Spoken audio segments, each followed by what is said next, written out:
සදහැවත් කාරුණික වාසනාවන්ත පින්වත්නි, හෙළතුන්තල ශ්‍රී බෝධිමළු මහා විහාරස්ථානයේ මේ වන විට ඉදිවෙන මහා සාරජානන් වහන්සේ මුල් කරගෙන යත් පහතමාලයේ සකස් වන ඒ ධර්මශාලාවේ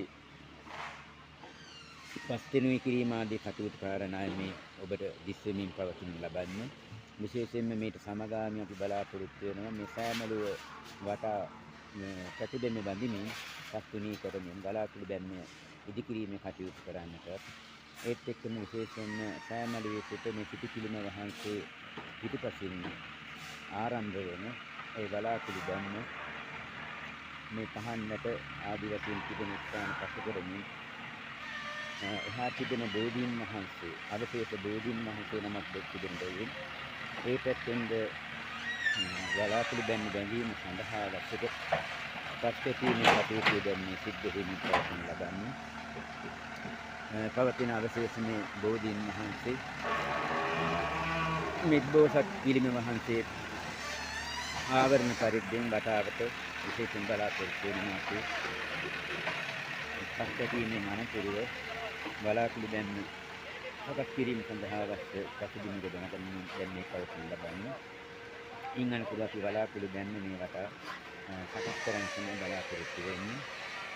එහාට පටන් ගත්ත විට ඒ බලාකුළු දැන්න මේ වටා ගමන් කරමින් කෙළවරේ තිබෙන ගන්ටාර තුන දක්වා ඉදිකිරීම සඳහා අපේ බලාපොරොත්තු තිබෙනවා. මුල් කාලයේදී අපි බලාකුළු දැම්මක් විහාරස්ථාන ධර්මශාලාව අභියස නැත්නම් පොදුවේ භාවිතා කරන දැනට මේ ගොඩනැගිල්ල අභියස සකස් කර තිබෙනවා. ඉතින් ඒකට හා කිරීමෙන් තමයි නැවත බලාකුළු දැම්ම සකස් කිරීම සඳහා කටයුතු කරන්නේ. මේ පවතින්නේ 1800කට වඩා ඉපිරිණියයි සම්මත බෝධිරාජානන් වහන්සේ. ඔබට දිස්වන ඇති මේ බෝධීන් වහන්සේගේ ඉපිරිණි ස්වභාවය ප්‍රසිද්ධ කියන බව.